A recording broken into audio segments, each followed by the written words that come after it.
japonaise. Bonjour, c'est Ritsuko, une japonaise habitant en France. Aujourd'hui, je vous apprends comment on fait les yakisoba, nouilles sautées japonaises, à la maison.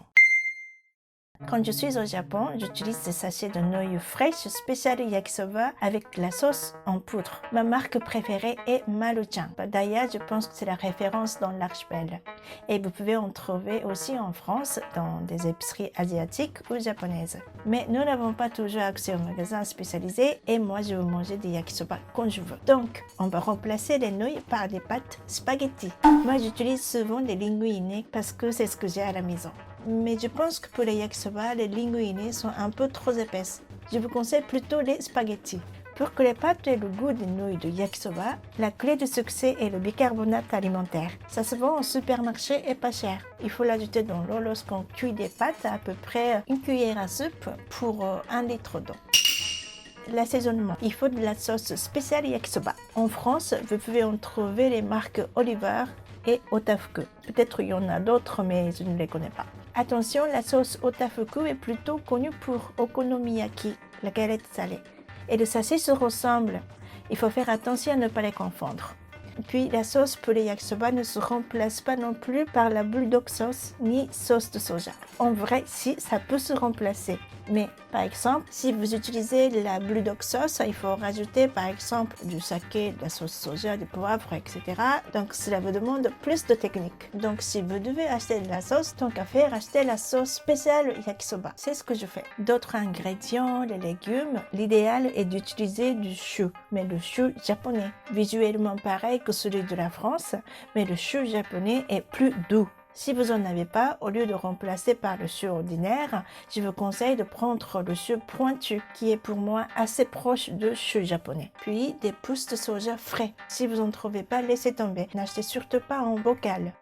Après, si vous aimez, vous pouvez mélanger des carottes et des champignons. Moi, comme j'utilise en général ce qui reste dans le frigo, cette fois-ci, j'ai utilisé des poireaux, des courgettes et cibles. Ça va avec des oignons, des épinards, des brocolis, mais il vaut mieux éviter, bien sûr, les salades, des concombres, tomates, navets, radis. Des aubergines, je n'ai jamais essayé. Ça pourrait marcher, mais ce n'est pas vraiment typique. Au côté protéines, dans les yakisoba, on met en général le porc. Sinon, le calamar est très bon aussi. Après, il n'y a pas de tabou. Vous pouvez essayer avec du bœuf, du poulet, des coquillages Saint-Jacques, du poulpe. La préparation. Coupez tous les ingrédients comme vous voulez.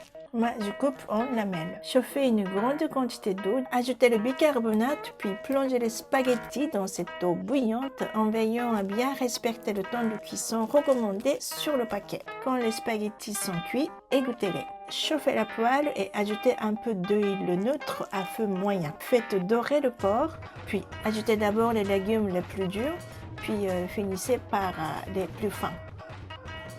Placez les spaghettis et mélangez avec le porc et les légumes. Ajoutez la sauce. Attention, quand la bouteille est neuve, n'oubliez pas d'enlever le bouchon d'intérieur.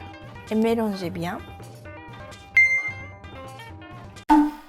Vous le servez sur une assiette et ajoutez des gingembre rouges. C'est très important. C'est ce petit détail qui fait la différence. La version complète de yakisoba est avec un œuf plat si vous l'aimez bien. Vous le préparez à part et le glissez sur le plat. Et n'oubliez pas de gingembre rouge. Dans les épiceries asiatiques, il y a 2 sortes de gingembre mariné. Ne prenez pas celui en rose, ils ne sont pas coupés en julienne. Il est toujours indiqué gingembre mariné pour sushi. En japonais, ce dernier s'appelle amazu shoga ou gari. Et ce que vous devez prendre pour les yakisoba est beni shoga. Il est un peu plus cher que l'autre, mais ça vaut le coup. Et le goût n'est absolument pas pareil. La quantité de légumes et de la sauce, je vous conseille vraiment de régler vous-même en essayant plusieurs fois et vous trouverez le goût qui vous conviendra.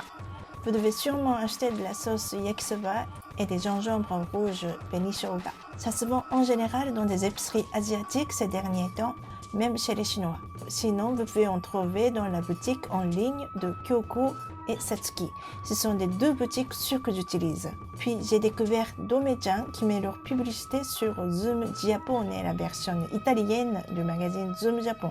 La boutique est en Italie, mais on peut passer la commande en français sur le site. Je suis assez surprise de leur grande variété de produits. Bon courage pour la préparation et si ça marche, bon appétit. ではまた。